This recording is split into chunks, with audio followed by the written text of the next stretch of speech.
What's good, y'all? Marion Gates, also known as Phenomenon. If you're new to the channel, subscribe, hit that notification bell, comment, like, and if you really enjoy my content, share it.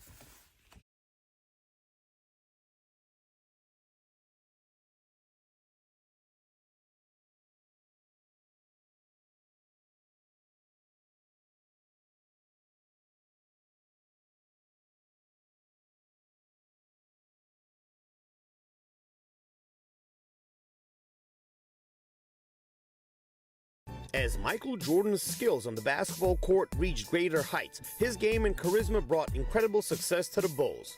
However, as his aura grew, he became tougher to manage. Not only did the 6'6" shooting guard hold everyone around him to insanely high standards, but it became almost impossible for anyone to question his decision-making. In response, Coach Phil Jackson had an unconventional and sarcastic strategy to help MJ self-reflect on his choices. The main reason we do so well is Phil. I like him because of the atmosphere he creates. Jordan confessed. Sometimes he can say one word, one sentence, and shake you up, make you think, like Dean Smith did. At a crucial point in a game, Phil might call a timeout after one of us took a bad three-pointer and he'll say, "You must be really hot, aren't you?" Or, "Tony, he's on a roll," instead of saying, "That was a dumb shot." It makes you think. We all need to be checked and criticized to some degree. MJ added.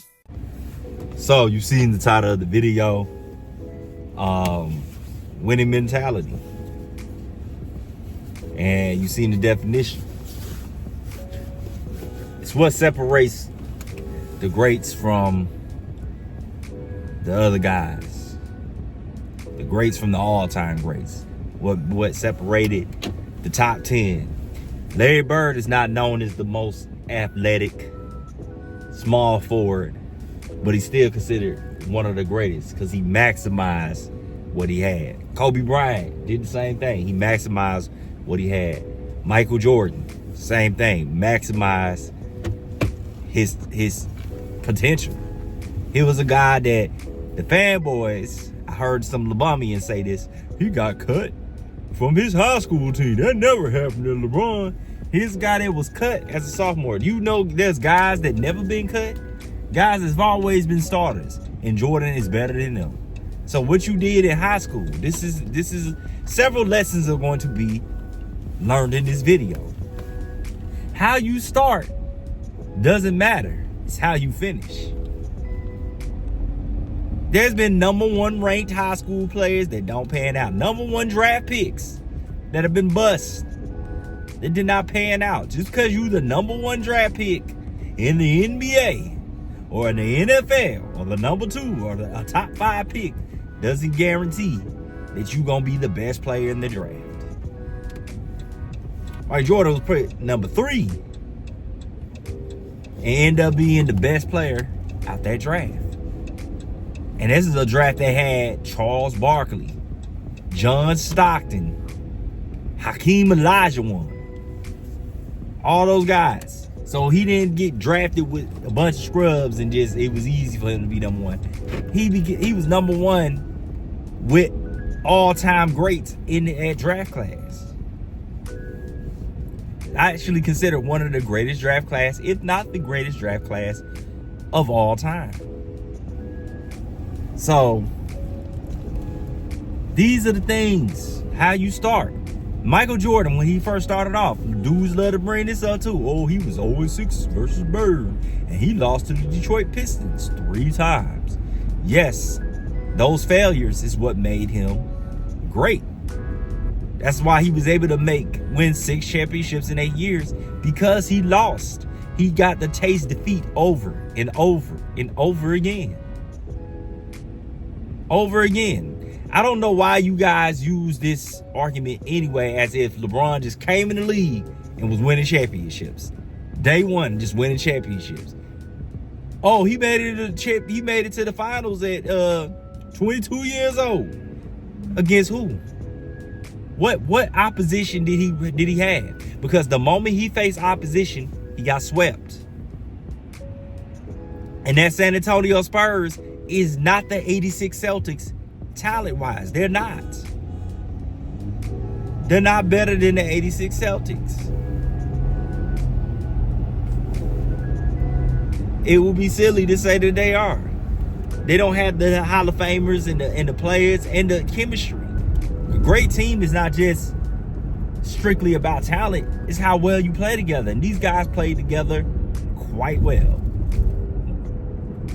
One of the greatest teams ever assembled. So, it's not how you start. It's how you finish.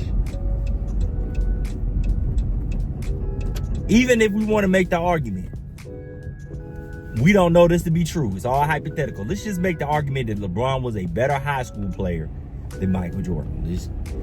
I'll give you fanboys that and just say that. I don't really believe it. I don't think there's enough evidence to say so. Statistically, it's not true.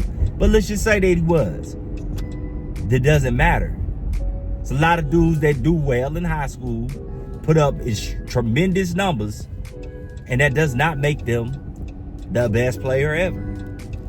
There are guys that peak early. We've seen it. We've seen kid prodigies that everybody thought, man, remember the little kid that used to had them crazy handles?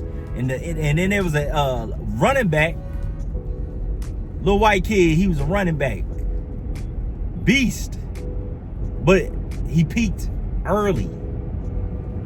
So it doesn't matter how you start, it matters how you finish. Ja Morant, another great example. Dude was not a highly recruited prospect. Yet look at him now. He better than all those dudes, those 5-star recruits that was put above him. It's not how you start. It's how you finish. That's the thing. That's the beauty of Jordan's story. He got better. He started off. Now, he had been in the team system. He played under Dean Smith. He knew how to play team basketball. But when he came on there with the cocaine circus, he became a one-man show. A lot of that stuff he learned, it was gone. And he started looking at that he didn't trust his teammates. He felt like he had to do it all. But he evolved. He evolved from that guy that they was calling a ball hog and a shot jacker. Even though he's the greatest shot jacker I've ever known. Because when people say shot jacker, I think of somebody who is not efficient. When you hitting over 50% from the field, you're not a shot jacker. That's some grade A shot jacking, if I may say so myself, if that's what you gonna call it. Because I've never seen that ever, where a dude can take all these shots. Because the more shots you change, logic says, history says, the more shots you take, the lower your field goal percentage. Yet he's defying logic, taking more shots and still hitting them at an efficient rate.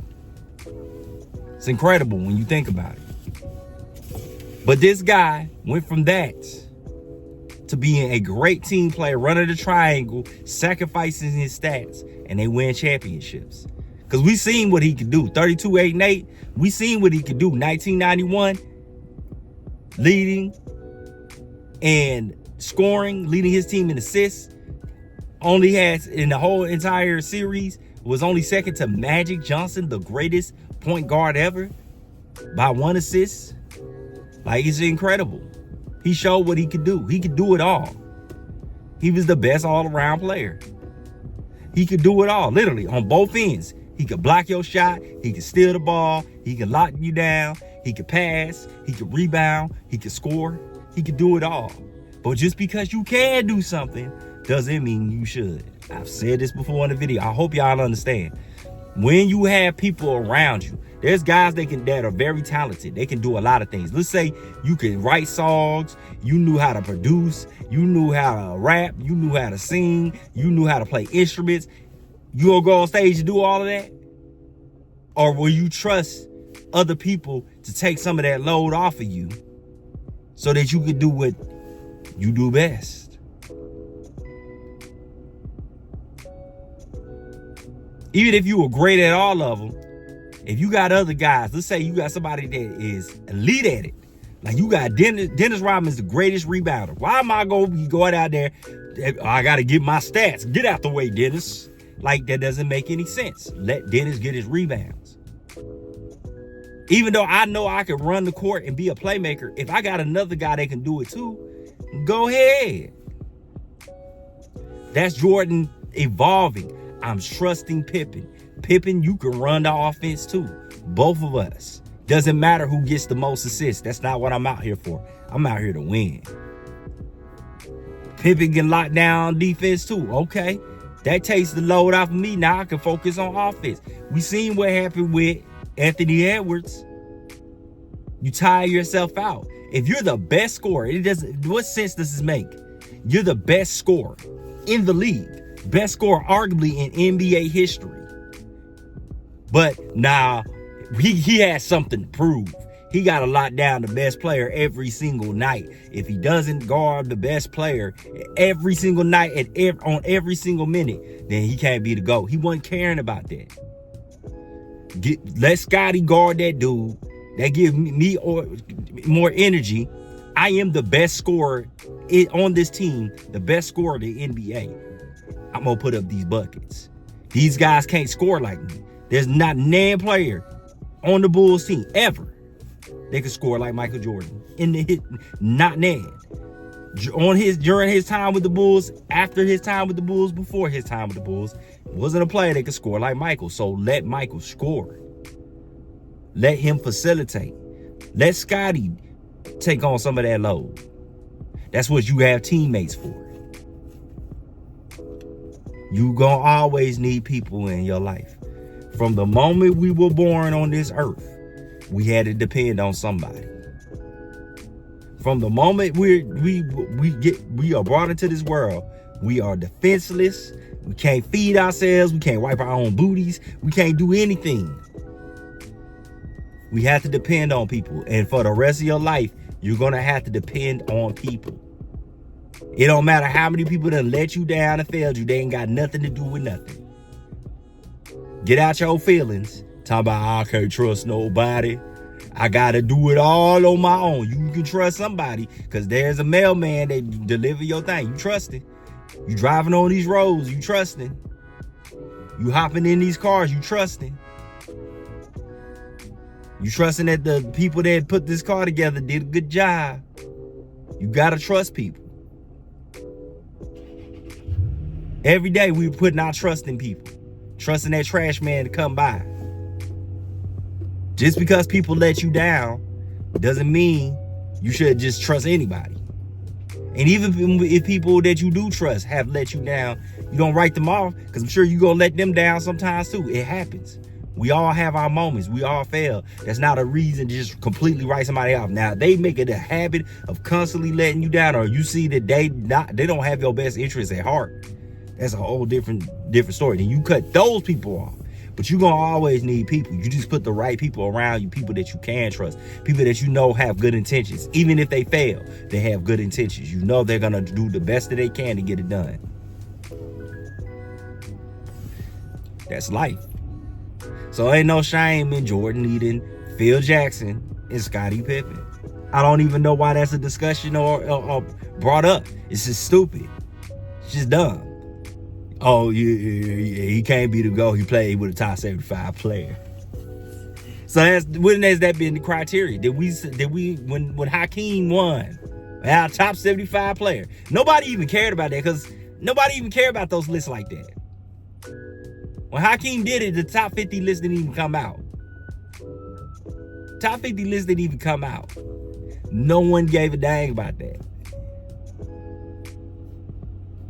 But no one sit there and said, yeah, now he's the greatest center of all time because, you know, he won a championship without another top 50 player. But Magic and Kareem, Kareem never did that. He played with Oscar Robertson. He played with Magic Johnson. He played with James Worthy. He played with Byron Scott. He played with all these great players. He can't be the greatest center of all time anymore. Hakeem is the greatest center of all time because he won without a top 75 player. When did that happen? Did we do that with Kobe?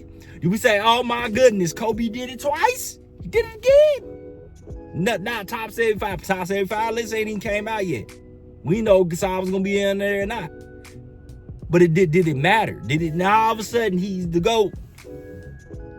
He's better than Jordan because he won 2 championships with our top 75 player.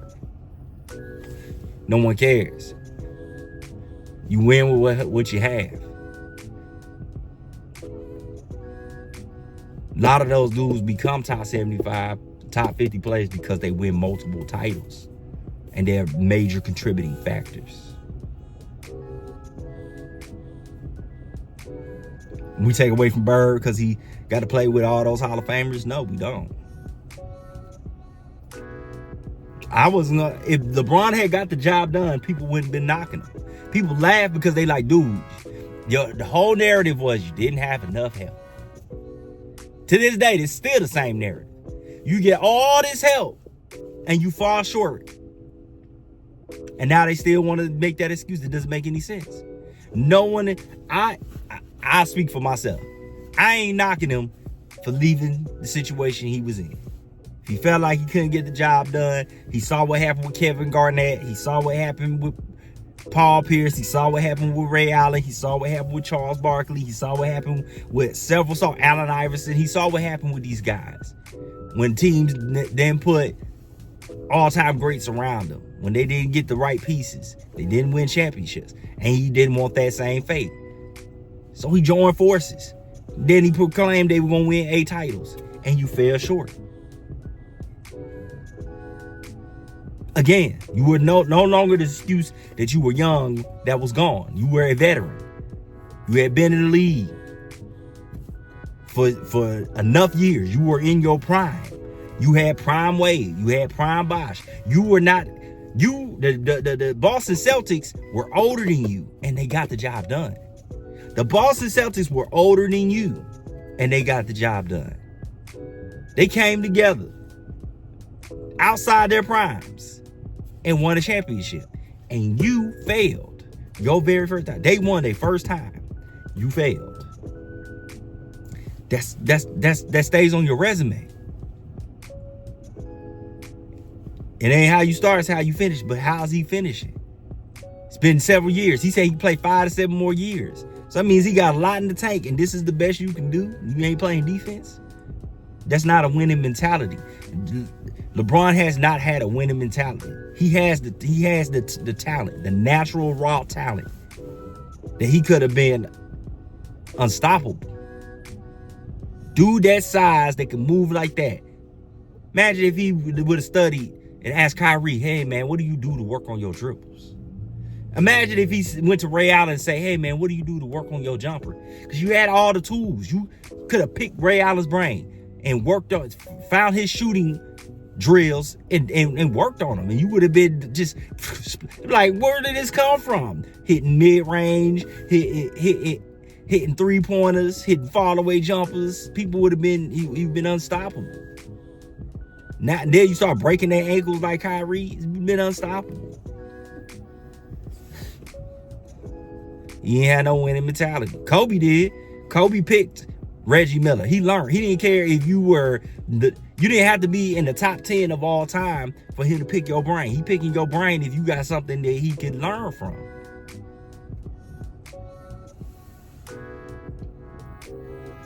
Reggie Miller didn't make that top 50, made top 75, but he didn't make that original top 50.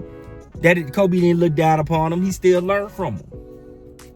You can learn from others. Stop looking down on guys because they may not be as great as you overall, but they might be better than you in certain areas. Kyrie's a far better ball handler than LeBron James. It's not even open for discussion. Could have learned from him instead of trying to little bro him. Jordan say he learned from Pippen. Jordan learned from Phil Jackson. Jordan learned from other all-time greats. And he also passed down what he learned to Kobe and others.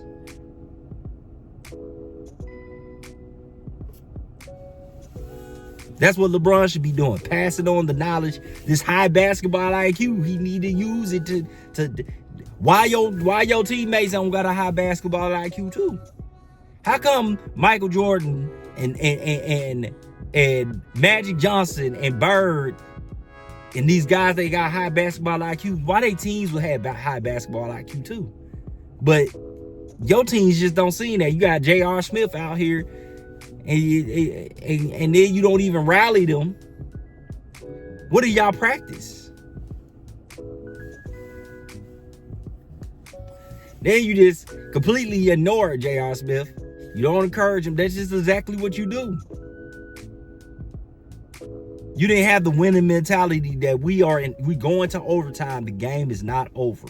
To you, the game was over. The moment something didn't go your way, the game was over. Now you have a scapegoat. With J.R. Smith. That's basically what he didn't say J.R. Smith, but he said J.R. Smith, passive aggressively. When you have an opportunity like that and it just goes away, with a team like this. And on top of that, he said, just in case that doesn't work, I'm going to use this wrist wrap. And plus, I was injured. So the performances I put on, I don't know how he did it. That's a loser's mentality. I don't care you won 4 championships or not. That's a loser's mentality. We understand why you couldn't fulfill that promise of 8 championships. You didn't have the mentality. You got very fortunate. The 2 years that he was successful, strike shortened season, and the pandemic. The other times it went down to the wire. 7 games against an old Spurs team. 7 games against the Golden State Warriors, who had injuries, and Draymond being Draymond.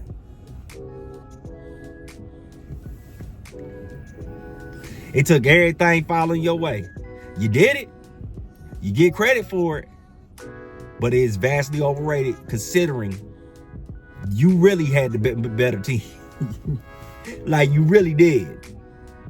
They lost Andrew Bogut. You were supposed to beat them the year before. Y'all came back with practically the same rosters. How they team get better and win 73-9 and your team didn't? Why LeBron James never been a part of a team that great? Why don't we look at any of his teams and be like, that might have been the greatest team of all time? Why he never We could go to Jordan and say he might have had the greatest team of all time. We can go to Bird and say he might have had the greatest team of all time. We can go to Bill Russell and say he might have had the greatest team of all time. We can look at Shaq and Kobe. They're in the discussion of the greatest team of all time. We can look at the 86 Celtics. We can look at all these guys out of that top 10. We can look at them and be like, they could have been the greatest team of all time.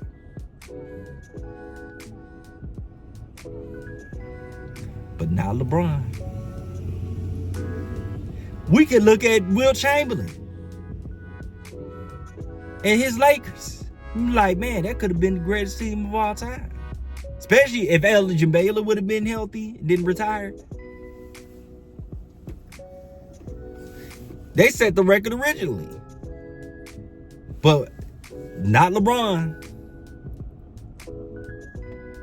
Jordan has a better GOAT case because you can literally look at those teams in his 90s and say that 72 wins Bulls team could have been the greatest team of all time.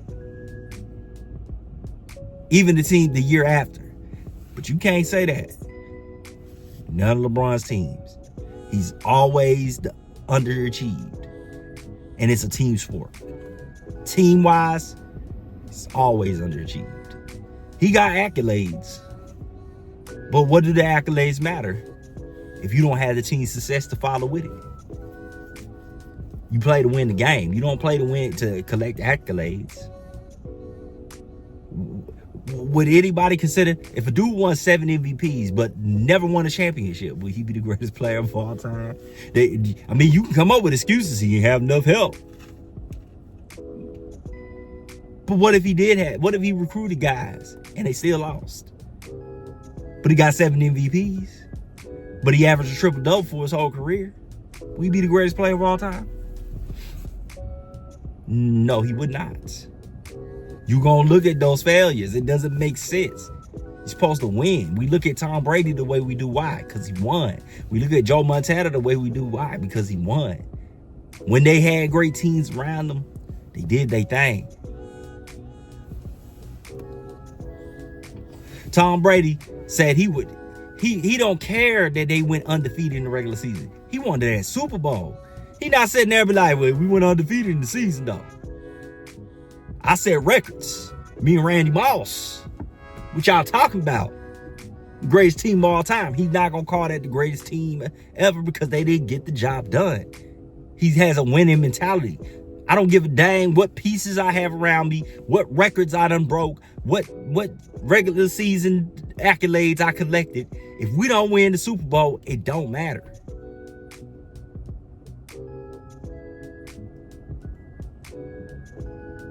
Winning mentality.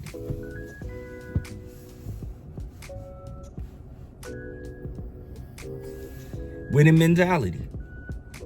Take accountability for your failures. Don't try to push the blame, point fingers at other people. Oh, it's his fault. It's his fault. If you do that your whole life, you're never going to improve. Because it's never. Why I got to improve? I don't need to improve. It's everybody else. How am I going to get better? If I don't look at myself in the mirror and be like, you know what? I need to go to the gym today. So I got my gear together and I headed to the gym. If I want to see my life improve, I'm going to do things to make my life improve. For all the dudes that sit there in the comment section, go ahead, type hater in there. I know you're going to. If you made it this far in the video. But I'm grinding. I'm doing my YouTube. I'm hitting the gym. You ain't got to like the content, but I'm not going to stop because I have a goal I'm trying to reach. I want to be successful. And you would say it's off of LeBron. It doesn't matter how you get there. I ain't hurt nobody. There's guys that make billions, that become billionaires. There's been a couple guys that became a billionaire dribbling a basketball. You gonna look down upon them? I think not, because you look at what they got. There's guys literally playing a game, making more money than most people make in their life, several lifetimes. Playing a game. You don't look down upon them. But you want to look down upon me because of my content? You owe LeBron James your check, bro, because I don't owe that man nothing. I use him as an example for a deeper message that just flies over your head because you're too busy defending the man. And that's fine with me. That's your loss. If you think it's so easy, go ahead. Create you a channel. Talk cash about Jordan. Go ahead, create you a channel. Talk about LeBron. Since it's that easy. All you gotta do is diss LeBron and your channel will blow up. Go ahead. Show me. Show me how it's done. Since it's that easy. It's that simple. Takes zero talent, zero abilities, zero charisma, zero work ethic, zero editing abilities. You just go on YouTube, upload videos talking cash about LeBron, and you gonna blow up. Go ahead, show me. Do what I do. It's easy. That's what you make it seem like.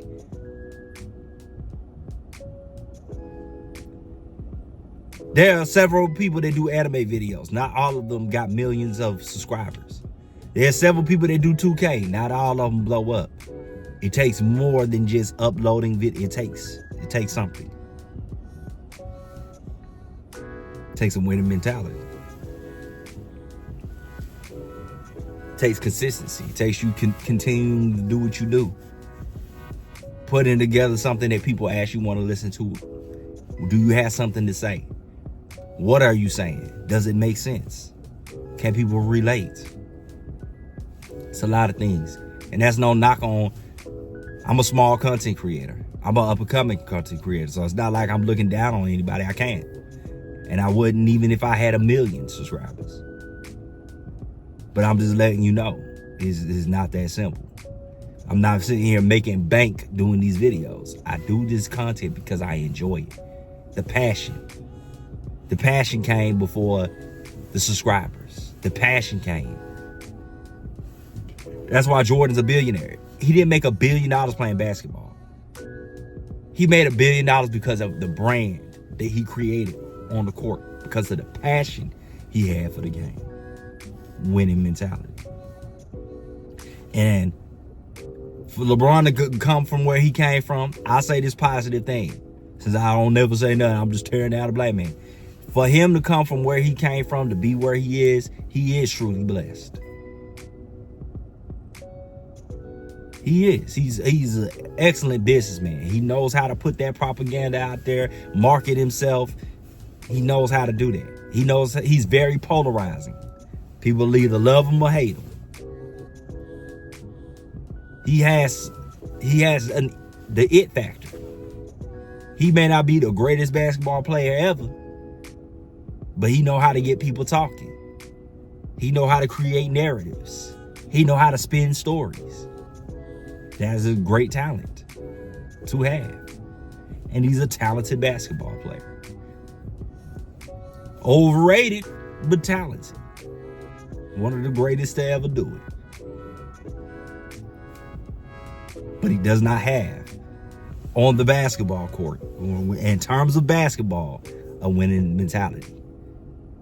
He seems to have a winning mentality when it comes to branding himself and building an empire for his family, though. But in terms of what he did on that basketball court, it ain't there. And maybe that's never been his end goal anyway. Maybe his end goal was to build a brand to have generational wealth for his family. He don't care about none of that. He just loved to be in the conversation. The fact that he was able to create a conversation by saying that one right there made me the greatest player. He knew what he was doing. He's like, I'm gonna start a conversation. I call myself the GOAT. People are not gonna like that. And some people gonna love it. My fan base will. And that's gonna create a whole conversation. Even if I don't belong in it. To this day, we still talking about it. That's genius marketing.